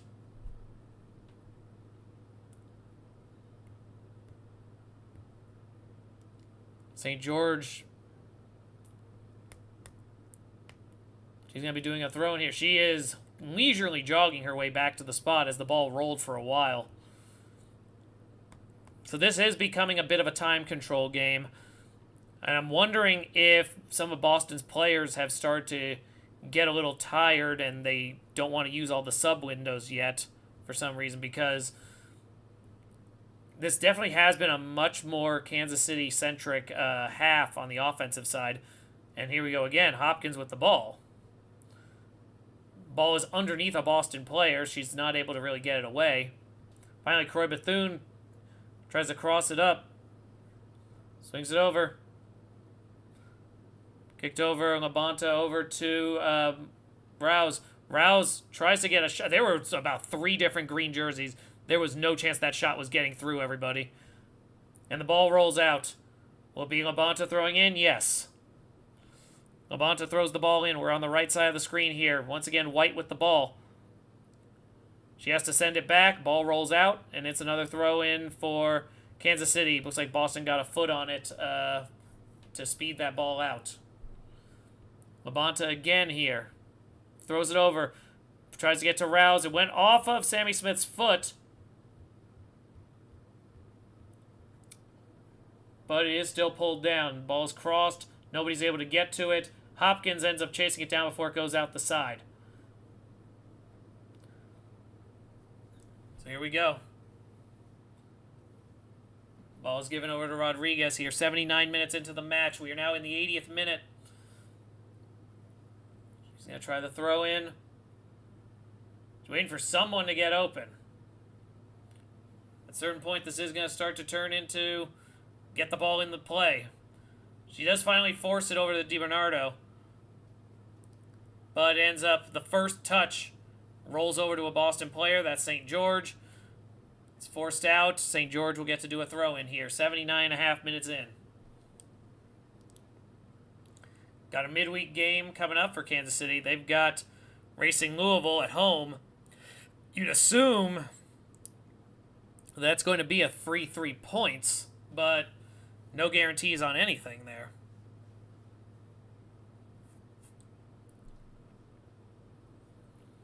Robinson now with the ball here. Pops it forward. Only green jerseys there. Carrick swings it back. Hernandez now with the ball. Swings it back over. So again, it's now back into the feet of Kansas City. Labonte and Robinson kicking it back and forth here now as we're more than 80 minutes into the match. Rouse again sending it forward. White with the ball. Ball's deflected and sent out. It'll be a throw-in again. Rouse going to handle it. Here's the throw.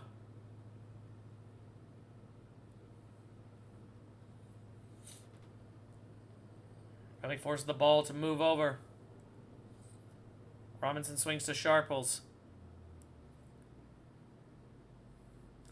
Sharples to Robinson. Ball is on their half of the field. And now Croy Bethune again, trying to make something happen. She crosses over 2 players, takes a shot. Was outside of the box and it just kept elevating and ends up about 2 feet above the crossbar. Been a very fun matchup here. I have been enjoying it thoroughly.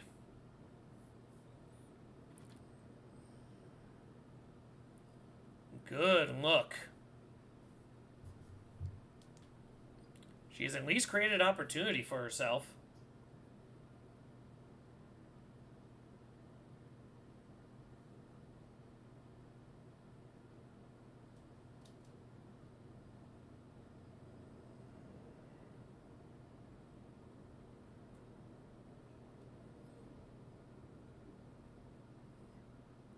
Alright. Ball going out of bounds here. 82 minutes in here once again. It's going to be Rouse doing the throw-in.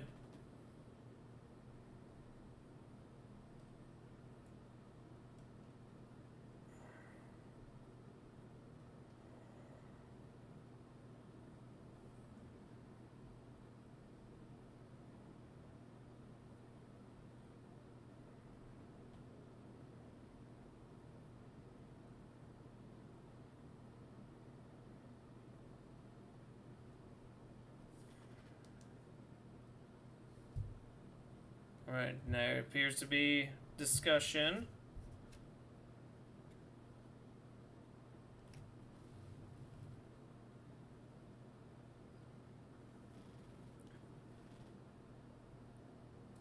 They're being stopped here as they are getting a VAR.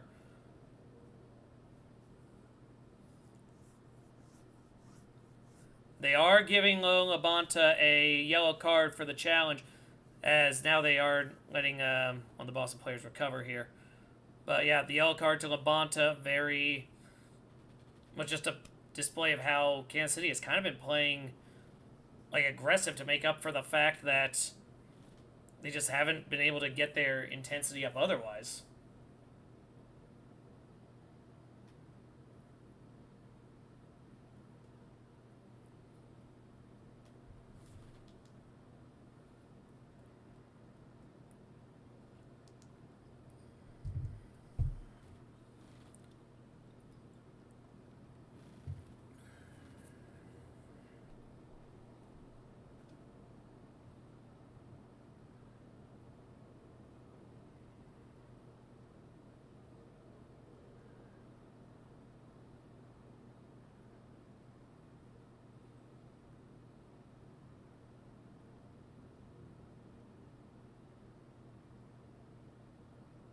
Alright, and so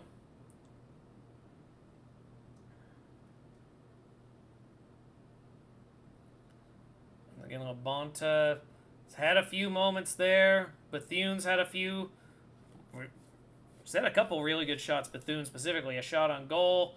Had that one a few minutes ago. So there have been a lot of opportunities generated where Boston has actually had to make some plays to stop this, especially Casey Murphy, who's had to save 4 different shots on goal. Here comes a substitution. Sammy Smith out. L.A. Gambone, number 15, replacing her. Amanda Allen, number 7, replacing Nichelle Prince, number 12. And that'll be here for the last 5 minutes or so of the match. So we are now about to be 85 minutes in here. Here comes another potential attack. The opportunity is there, and it is stolen by Kansas City. But chased down by Hernandez. Hernandez gets blocked, and the ball rolls out. That should be a corner kick here in the 86th minute. Boston playing a very solid match. Very impressive effort.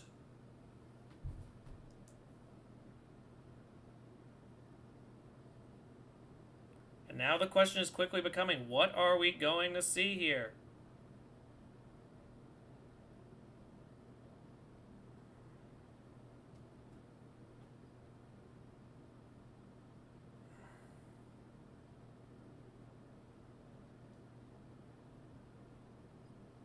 Alright, ball rolling.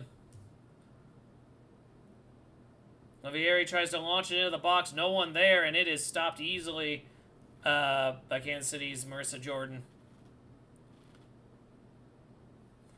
Hold up, they're actually calling a free kick, so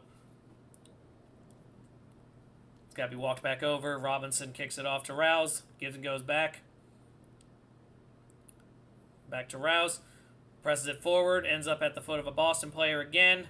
Hernandez swings it back over to Murphy. And now here we are, 86.5 minutes in. Regardless of how good the aggression for Kansas City has actually looked, the fact is it has not actually materialized into a goal. And with the 87th minute nearly complete, time is beginning to run out on the opportunity. And that's going to be a corner kick for Boston, actually.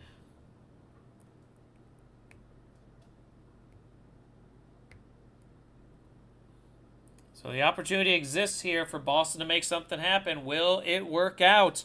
If they can get a second goal here now, more than 87 minutes into the match, we're pretty much done here.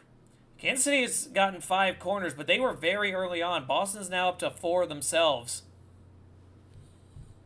But here we go. Once again, Alba Cano. We send it in. We have 5 Boston players down. Deflected.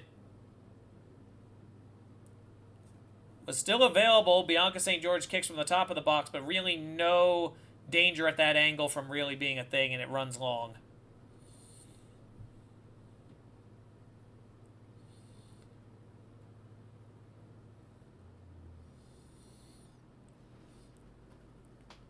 So, yep, once again, they are previewing North Carolina and Utah.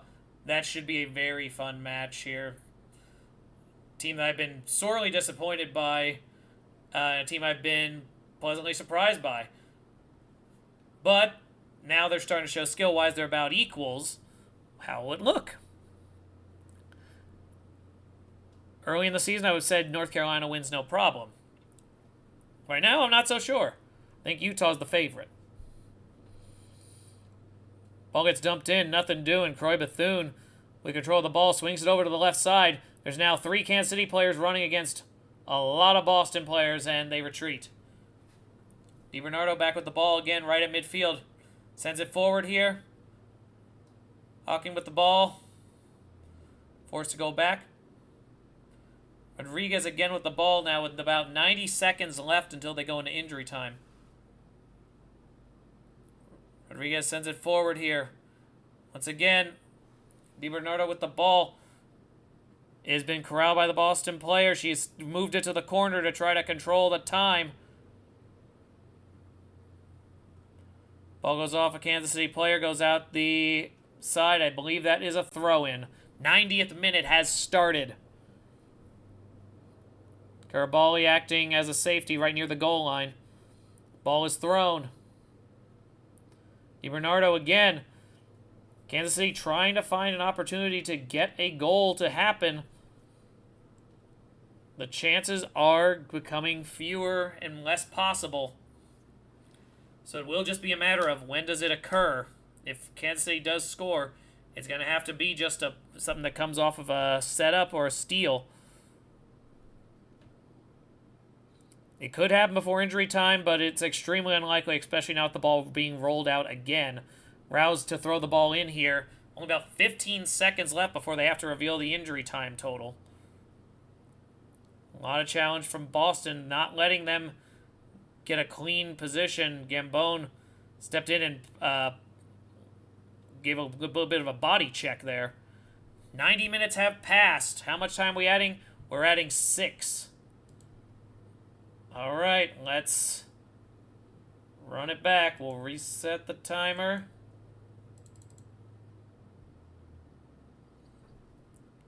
All right, so the timer is about right.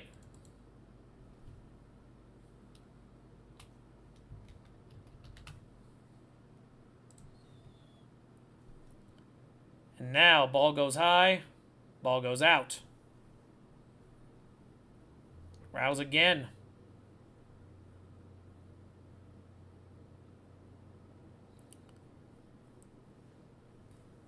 Go, Olivieri gets it away. Ball's over to Stevens. Cannot get any control. Ball is still on the left side of the field. Olivieri trying to press it forward. They want a goal so they can start to relax a little bit, but the opportunity hasn't come. Here's a chance at no. It's a double slide prevents any shot. Canio tries to take one from a long distance, but not able to get a decent look.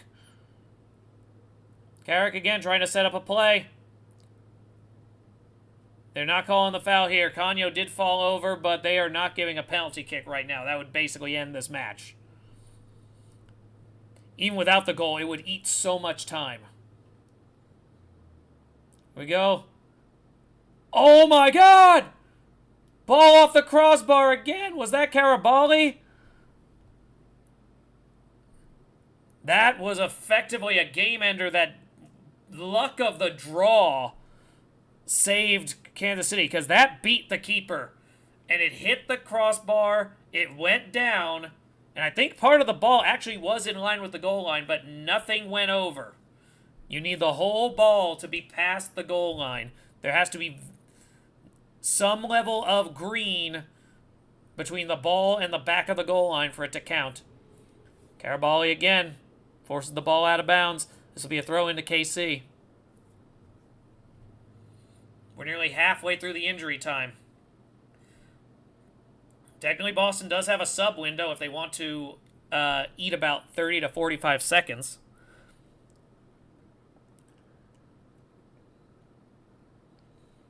Kansas City trying to get something. Robinson sends it forward. Ball rolls out. That's a throw into Boston.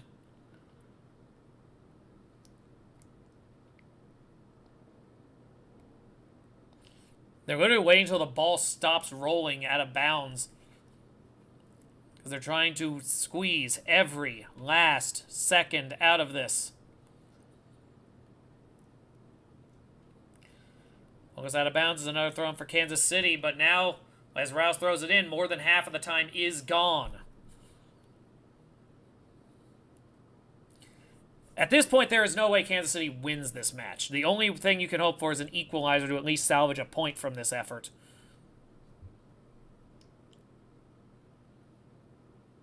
Ooh, heads clash on the 50-50 ball. And that is a yellow card to Boston. That will be number 10, Ella Stevens, as her and Haley Hopkins. No, that wasn't Hopkins, actually. That was Kayla Sharples. They both went up for a header. But Stevens... Oh, it wasn't her head, actually. It was her elbow. She had her arm up with the elbow, like, to almost block her ear. And it was the elbow that actually hit Hopkins. So they're actually going to check. This might be a red. This is now a very different setup here, because now you're looking at potentially 11 on 10 with about... I mean, it's not going to affect too much. There's only about... At the time she went down, there was about 2.5 minutes left in the match. So what would basically occur here, if this actually goes through, is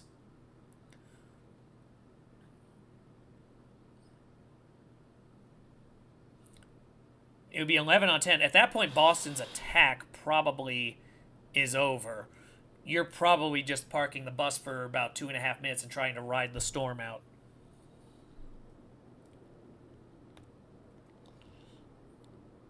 Oh, that actually might be a red card because if her arm was just straight up, you might be able to get away with it, but her elbow is flared.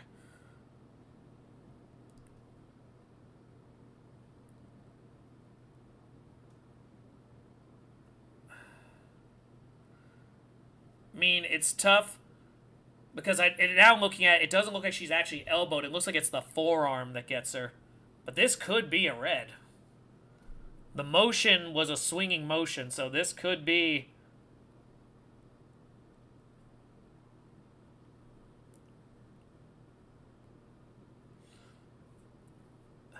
Ooh. Yeah, that one, I do have to agree with it.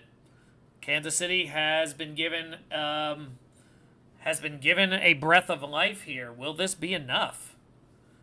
That is a massive windfall right now if you are Kansas City, because you are going to get potentially as much as 3 minutes of 11 on 10 ball where you can try to get a goal out of it.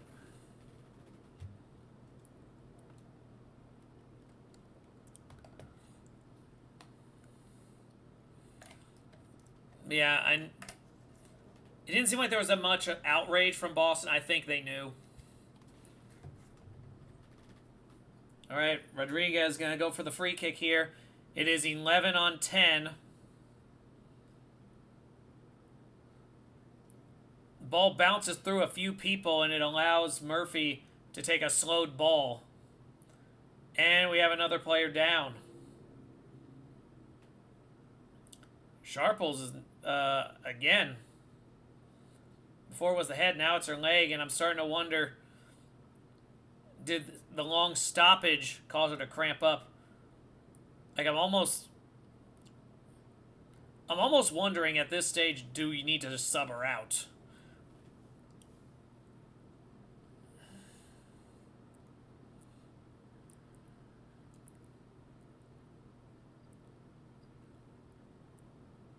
All right, so what I'm looking at here, if you're Boston, this is straight park the bus territory. You are not looking to score anymore. You've done what you needed to do. You're winning the match. You were more than halfway through injury time, and now it's 11 on 10. Your fixation needs to be run out the clock. Murphy launches the ball. She's not trying to hit anything. She is just sending it into the offensive half to roll out. And now Kansas City has about 2/3 of the field they have to traverse. Ball is thrown. Bethune setting up White. Could this be the moment? No, too many green jerseys. Again, they are loading up that back line. Hernandez does a pass here. Croy Bethune dives forward to stop it. She didn't move for a good bit. Like, it looked like she headed it away to get it out of bounds,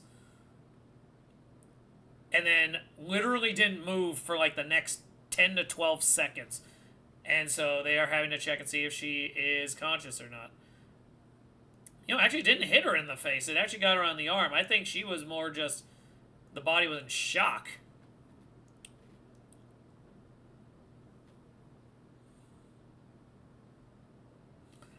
I do wonder if the quick contortion maybe caused her, like, I've had moments where, like, I turn my head quickly to account for something, like, in some type of match, and literally, like, it's, like, all the tense muscle, like, crimp up at the same time, and so your neck kind of feels locked, and I'm wondering if that's what's happening there. This is rapidly turning into a very long end to the match. I do need this to wrap up.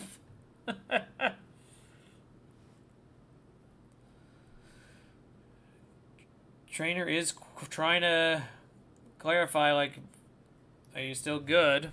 So far, it doesn't appear like they're going to do anything. Here we go. She's still there.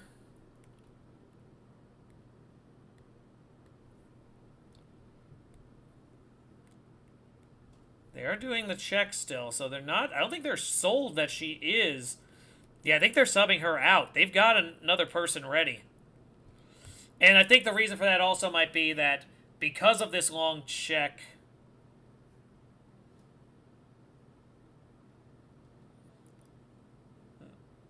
Now it's like they waved her off. So, Bethune is going to get to stay in. The problem is, there wasn't a lot of sustained amount of time where people have been playing, so I think maybe another minute has gone by. But I think there might be as many as 2 minutes still in this match. Ball forced out. What I would like to see, and maybe this could be a thing, guys, I know the counting up from 90 is the standard, just keep the clock running. What I would like to start seeing, now that you can actually be exact, have it that the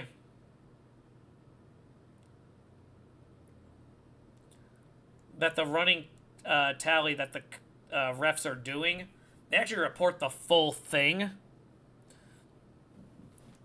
And that be run somewhat as a countdown clock, one that you can actually stop. Because those minutes don't really count anyway, at least in terms of, like, the numbers.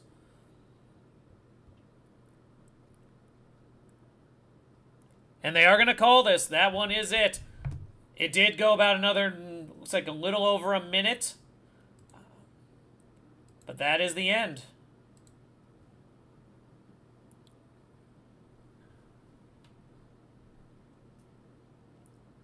An excellent effort. Boston played a very game matchup here. Very impressive effort from them.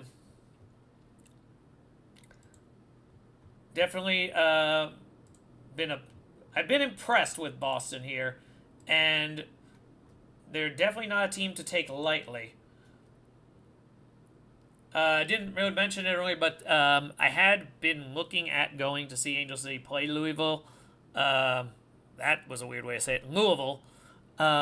This weekend, but was not able to really justify the cost there because it's a later match. I would actually have to stay over, so that would be that and the potential rental car. I was looking at potentially upward of $400. So fortunately, I don't have a lot of openings left where that could be an option. I think the next best one would be against Boston Legacy, which is on Decision Day. But I'm going back and forth on that because Decision Day will be all the matches at once. So I'm going to see if I can try to find an earlier date to make that work for myself. Otherwise, I will just enjoy my time here with everybody. It's been fun hanging out with y'all as we watch these matches. As I said, this one gets Boston out of the bottom quarter of the league for at least a little bit. Now sitting at 19 points. They are ahead of Bay, Seattle, Chicago, Louisville. They are 1 goal behind Houston for 11th, and they are 7 in goal differential behind Denver. Kansas City stays locked in. Their goal differential drops to net 0, so even Orlando has a positive goal differential. Kansas City still having a rough go of it here. They remain stuck at 6th. So regardless of the Utah result, they cannot be higher than 6th this go-around. They could actually drop as low as 7th if Angel City wins their match. And coming up, Louisville does get a very interesting week at home, playing both teams who are matching up tomorrow. Racing Louisville, they see on Wednesday. Angel City FC, they play on Saturday. Do they get caught sleeping in one of them in the first match? Do they burn themselves out? Does it turn out to be just a really good week? Time will only tell.